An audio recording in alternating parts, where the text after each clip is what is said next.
If you are an adult, then you know that adulting, working, busy, like having a busy lifestyle is a must. It's not even we cannot even debate. You must have a busy lifestyle as an adult.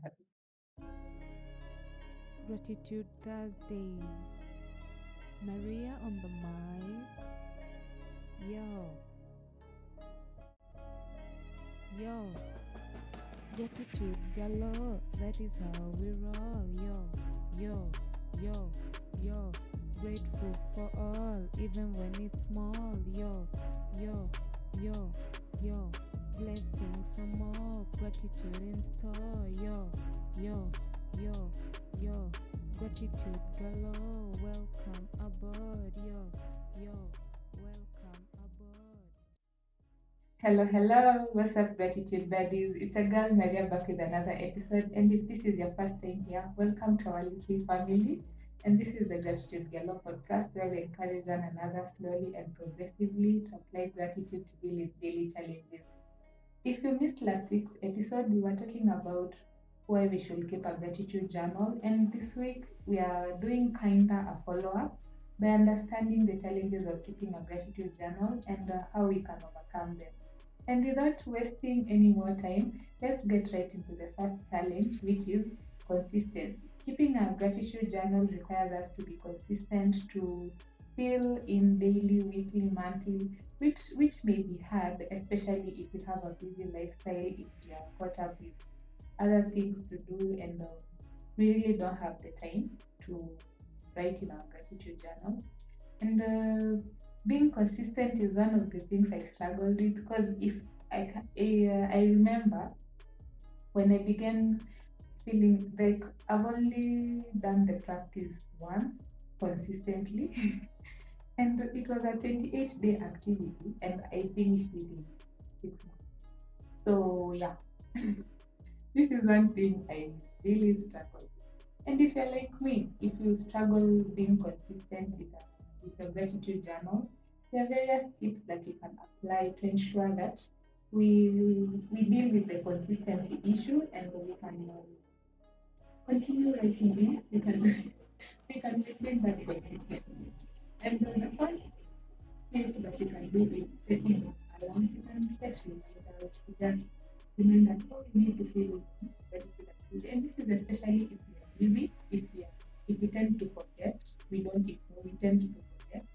We can set up an alarm to just remember, okay, you need to write it and get it done. And another tip you can do is integrate gratitude journaling with our daily activities. For example, we can do this by if we are going for a walk, we can take that time to go with our gratitude journal. Maybe go sit down somewhere, write down all the things we are grateful for. Through that, it will be hard to forget because we are integrating it in our daily schedule.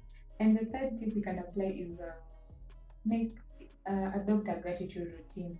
And I think this is the most effective because we can just maybe say, I'll be filling in my gratitude journal after brushing my teeth before bed. So we can make it like after brushing my teeth, I write down in my gratitude journal, then I sleep. When we develop that routine, it will be easier to remain consistent and to fill in our gratitude journal without feeling overwhelmed. And now the second reason why keeping a gratitude journal is challenging, why it might be draining, it's because of its monotonous. But let's face it, writing down every day, I'm grateful for this and this, I'm grateful for this. It's repetitive and at some point it might become boring, monotonous to the point where we're just like, we lack the motivation to even fill in our gratitude journal, and the enthusiasm just fades away. We are no longer motivated to fill in the gratitude journal. But if you find yourself in this situation, don't worry. There are tips that you can apply, there are solutions that you can apply to ensure that the monotony does not take over us. And one of the tips is rather than just writing text and yeah, just wording. We can incorporate other creative things such as drawing. We can put pictures. For instance, if I'm writing about how I'm grateful about my dad. Rather than just writing I'm grateful for my dad for doing this, I can put a picture of him in my journal just there. Just make it look creative, and it will just make it look interesting. It won't feel monotonous, okay, in the long run. And another tip is instead of focusing on gratitude journaling alone, we can look for other gratitude activities. For instance, you can write gratitude letters. In my previous example, the one where you're appreciating your dad, rather than writing it down, you can just write a letter or a note to your dad and tell him, "Yeah, Dad, I'm grateful for you for doing this and this and this." And in the process, we are teaching ourselves to apply gratitude in diverse ways, and it will very unlikely get boring because we are experimenting with things, we are learning, we are teaching ourselves different ways to express gratitude.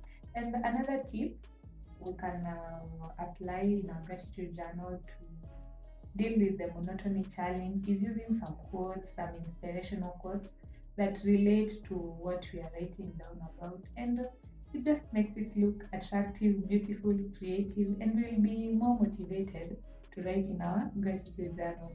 And now the third challenge that we encounter while keeping our gratitude journal is feeling like we are forced or we are insincere way writing our gratitude journal.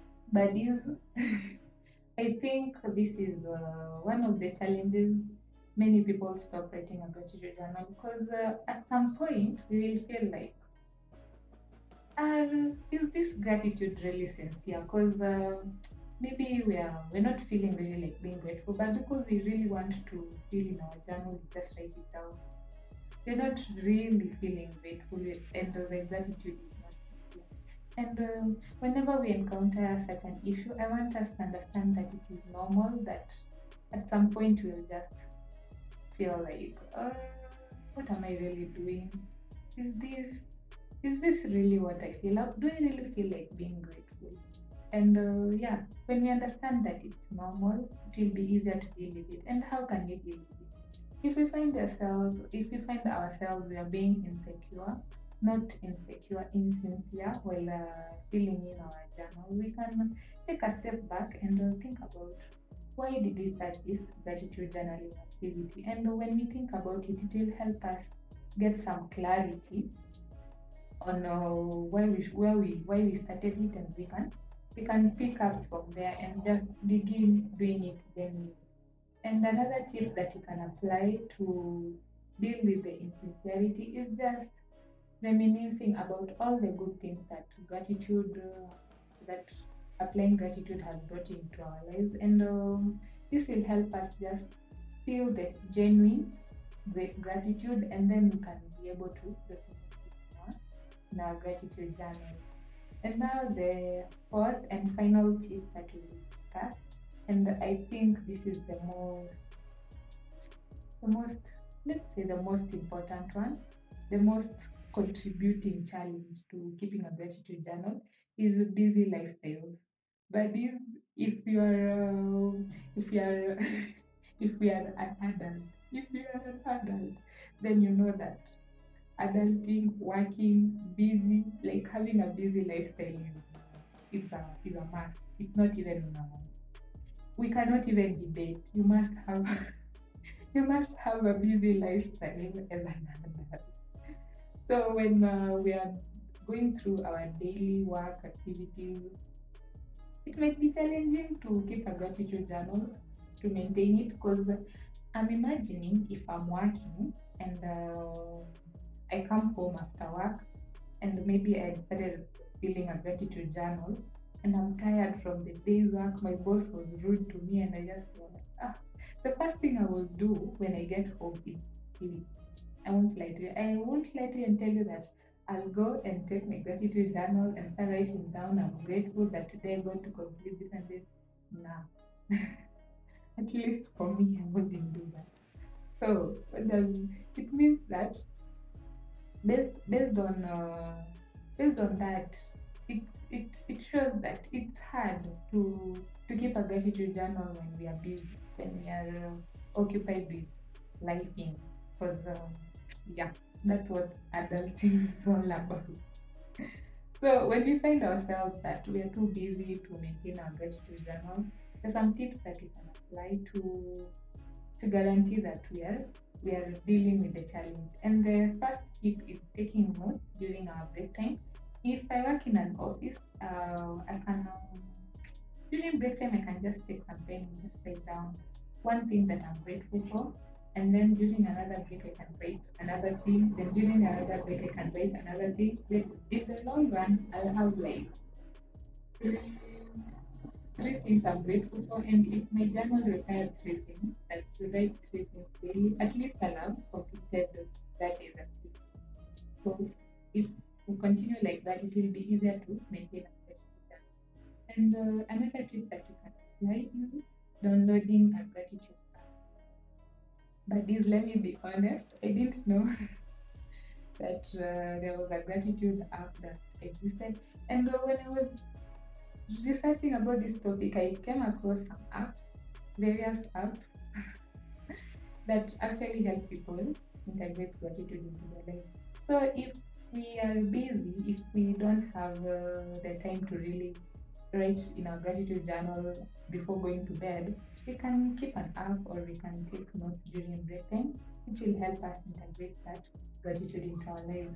But these are the only reasons I'm going to explore in this episode, but there are more.